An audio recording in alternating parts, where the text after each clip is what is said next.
हाय guys, welcome back. So आज की video में हम देखेंगे कैसे हम मेथड्स एज प्रॉप्स पास कर सकते हैं from parent component to child component.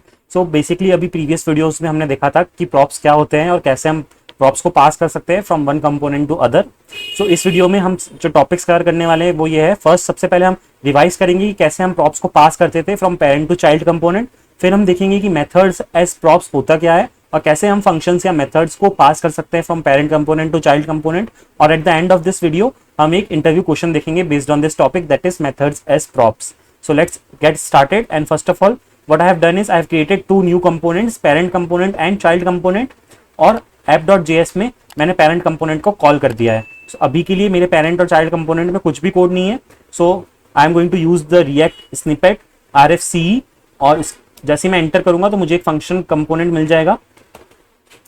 तो मैंने क्रिएट कर लिया है फंक्शनल कंपोनेंट। अब जैसे ही मैं इसको सेव करता हूं, सो हम ब्राउजर विंडो पे देखते हैं। मुझे ब्राउजर विंडो पे पेरेंट कंपोनेंट दिख रहा है। पेरेंट कंपोनेंट मुझे इसलिए दिख रहा है बिकॉज मैंने app.js में पेरेंट कंपोनेंट को कॉल करा है और मेरे पेरेंट कंपोनेंट में सिंपली ये टेक्स्ट रिटर्न है पेरेंट कंपोनेंट, इसलिए मुझे अभी के लिए ये दिख रहा है। सो मैं डिफॉल्ट कंटेंट को हटा के कुछ कंटेंट लिखता हूँ, ठीक है। सो उसके लिए हम क्या करते हैं, चाइल्ड कंपोनेंट में भी ये रिमूव करते हैं और चाइल्ड कंपोनेंट में हम एक स्टेटमेंट लिखते हैं h1 हेडिंग। h1 हेडिंग के अंदर हम लिखते हैं हेलो और किसी का नेम लिखते हैं। अब नेम हम स्टैटिकली नहीं लिखेंगे बल्कि डायनेमिकली पास करेंगे from parent to child component. तो इसके लिए मैं क्या करता हूँ, यहाँ पे लिखता हूँ props डॉट नेम। सो ये जो नेम की वैल्यू है मैं एज अ प्रॉप पास करता हूँ from parent component. Okay, so once this is done I click on save and here I call the child component. Child component को मैंने call कर लिया है। इसको एक्सपोर्ट वहां से ऑलरेडी डिफॉल्ट एक्सपोर्ट कर दिया था और इंपोर्ट करना भी अब मत भूलना। सो यहाँ पे मैंने इसको इंपोर्ट भी कर लिया है। अब मैं यहाँ से name as a prop pass करता हूँ। सो नेम की वैल्यू मैं दे देता हूँ जॉन। तो इस तरह से हम करते थे। तो हमारा ये जो जॉन की वैल्यू है चाइल्ड कंपोनेंट में पास होगी और हमें जो अपने आउटपुट स्क्रीन पे दिखेगा वो दिखेगा हेलो जॉन। सो अब देखते हैं ब्राउजर विंडो में। सो आप देख सकते हैं मुझे यहाँ पे आउटपुट दिख रहा है हेलो जॉन, ठीक है। तो ये तो हो गया हमारा रिवीजन प्रॉप्स का जो हमने प्रीवियस वीडियो में देखा था। अगर आपने वीडियो चेक नहीं की है तो make sure that you check the playlist, ठीक है। अब हम आगे देखते हैं कि कैसे हम फंक्शन को पास कर सकते हैं from a parent component to a child component, ठीक है। तो उसके लिए इस एग्जांपल को समझने के लिए मैं क्या करता हूँ, इसी के नीचे मैं एक अपना बटन क्रिएट करता हूँ। बटन विल से क्लिक मी। जैसे ही हम बटन पे क्लिक करेंगे तो एक इवेंट हैंडलर कॉल होना चाहिए ऑन क्लिक और उसके अंदर एक फंक्शन कॉल होगा। सो फंक्शन को मैं यहाँ पे डिफाइन नहीं करूंगा बट फंक्शन को मैं पास करूंगा from parent component to child component और फंक्शन का नेम है suppose handle component. So basically जो हैंडल कंपोनेंट है ये हमारा प्रॉप का नेम है, ठीक है। और इस प्रॉप के अंदर हम पास करेंगे function from our parent component. So child component का काम तो यहाँ तक हो गया। अब हम पेरेंट कंपोनेंट में क्या करते हैं, सबसे पहले हमारा फंक्शन डिफाइन करते हैं।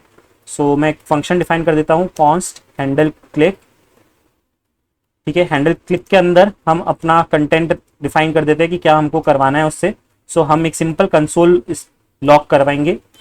सो console log statement will say button is clicked. एकदम सिंपल रखा है हमने। So once this is done, we'll save it. Now what we need is from the parent component we have to pass this as a prop. So prop का name हमने लिया था वो था हैंडल क्लिक और यहाँ पे हैंडल क्लिक में हम एक फंक्शन पास करेंगे जिसका नेम है handle click.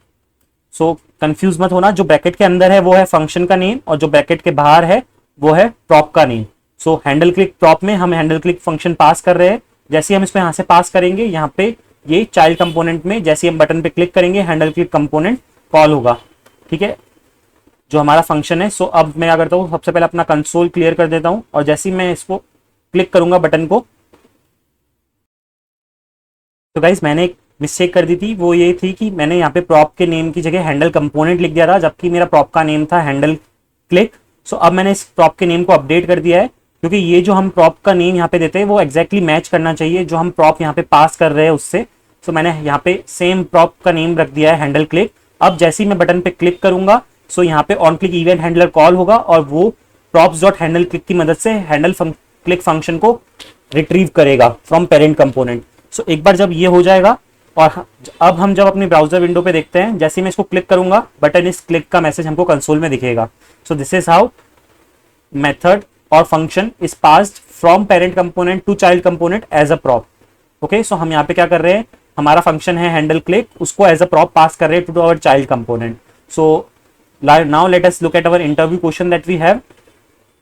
Can props be used to pass function from a parent component to a child component? How is this beneficial? So इसका आंसर होगा yes. In React, props can be used to pass functions from a parent component to a child component. और अभी हमने देखा भी कैसे हम ये कर सकते हैं. This technique is known as function props or callback props. By passing function as props, we enable communication and interaction between components, allowing child components to trigger actions or update data in their parent component. सो ये काफी important interview question है, काफी time पूछा भी जाता है, और ये कंसेप्ट आपको भी पता होना चाहिए कि हम एज अ प्रॉप फंक्शन को भी पास कर सकते हैं. सो आई होप आपको वीडियो पसंद आई होगी, और अगर आपको ये वीडियो हेल्पफुल लगी तो please make sure to subscribe to the channel and like this video and share it amongst your friends. See you in next video.